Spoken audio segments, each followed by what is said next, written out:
Welcome to MarineMax Pensacola. Today we're going to do a walkthrough of this 2020 Sea Ray 19 SPX outboard.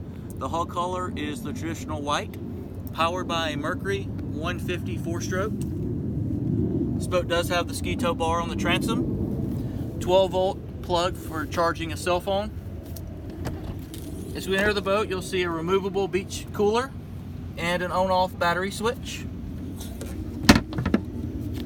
Coming on in, this has the dune interior.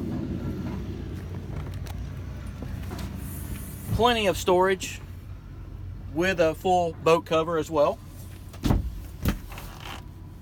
Transom aft cooler. This does have the stainless steel grab hold handlebars. Also blue LED lighting throughout the cup holders and the boat. Over here on the starboard side, you'll see a helm chair, armrest, flip-up bolster.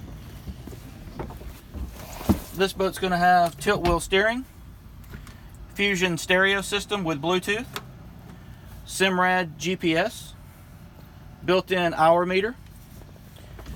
Over here on the port side, you're going to have a lockable glove box, plenty of storage, in-floor locker. As we move forward, you'll see a very spacious bow with plenty of seating. That concludes the walkthrough of the 2020 Sea Ray 19 SPX outboard. Come see us at MarineMax Pensacola.